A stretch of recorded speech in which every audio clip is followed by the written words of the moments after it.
인류 역사상 가장 끔찍했던 전쟁, 바로 제1차 세계대전 한복판에서 말이죠. 아주 이상한, 정말 기묘한 광고가 하나 있었습니다. 오늘은 이 100년 전 광고에 숨겨진 비밀을 한번 추적해 보려고 해요. 자, 그럼 미스터리의 첫 장을 함께 넘겨볼까요? 모든 이야기에는 시작점이 되는 단서가 있잖아요. 우리가 오늘 파헤쳐볼 미스터리의 핵심 단서는 바로 이 광고 한 장입니다. 네, 바로 이거예요. 한번 보세요. 정말 끔찍한 전쟁이 벌어지던 와중에 나온 화장품 광고라니, 심지어 피부는 어떻게, 볼은 어떻게, 입술은 또 어떻게 꾸며야 하는지 아주 자세하게 설명까지 하고 있어요. 이 혼란스러운 시대에 이런 광고가 나왔다는 게 좀 기이하게 느껴지지 않으세요? 모두가 그야말로 생존을 위해 싸우던 바로 그 시절의 말이죠. 이 광고는 그냥 화장품, 분이나 립스틱 같은 걸 팔고 있었을까요? 아니면 그 뒤에 훨씬 더 크고 거대한 뭔가를 숨기고 있었을까요? 이게 바로 우리가 오늘 풀어야 할 진짜 질문입니다.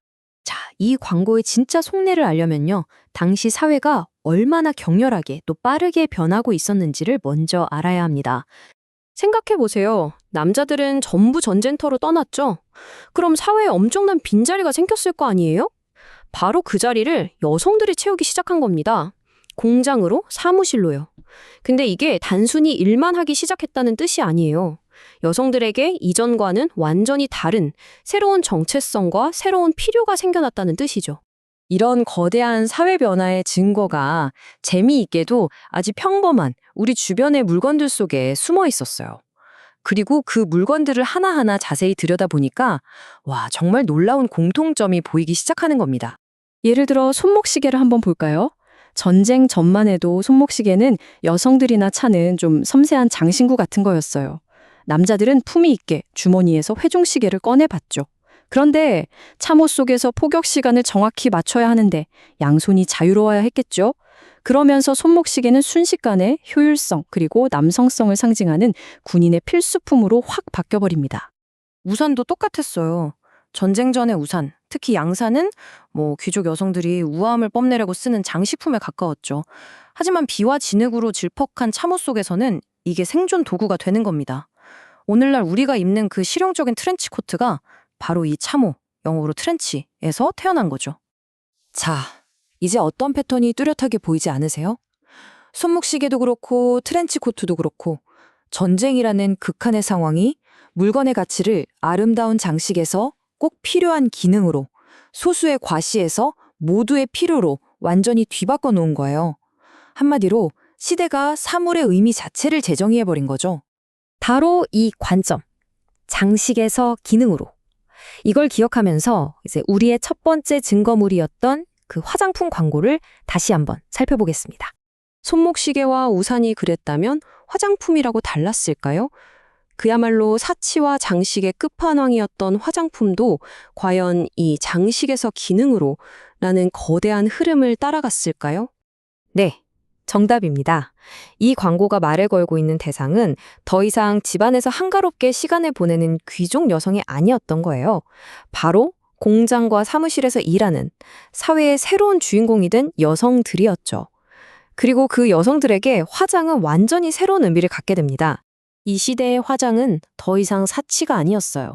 이건 자기 관리의 증거이자 잘 정돈된 모습은 곧 나는 내 일을 완벽하게 해낼 능력이 있습니다. 라는 선언과도 같았죠. 여기서 한 발 더 나아가는데요. 건강하고 활기찬 모습을 유지하는 게 전쟁 중인 국가에 기여하는 시민의 의무로까지 여겨졌다는 겁니다. 정말 놀랍지 않나요? 아름다움이 애국심과 같은 말이 되는 순간이에요. 그리고 이 변화가 가져온 파급 효과는 정말 엄청났습니다. 오늘날 우리 문화에까지 영향을 미치는 하나의 강력한 아이콘이 바로 이때 탄생했거든요. 이 사진 두 장의 연결고리가 정말 흥미롭습니다. 왼쪽에 보이는 전쟁 시기의 여성이 바로 오른쪽에 1920년대를 상징하는 해방된 여성, 플래퍼의 원조가 된 겁니다.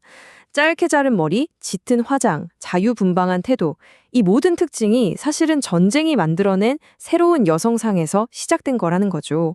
한번 시작된 변화는 전쟁이 끝났다고 해서 과거로 돌아가지 않았습니다. 일하고 투표권을 쟁취하고 또 당당하게 자신을 표현하는 20세기의 신여성은 바로 이렇게 탄생한 겁니다.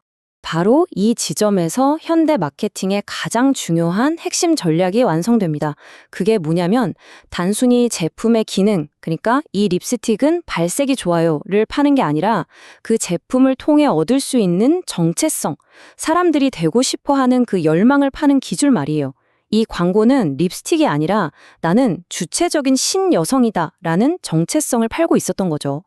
결국 광고는 제품이 아니라 시대를 파는 겁니다.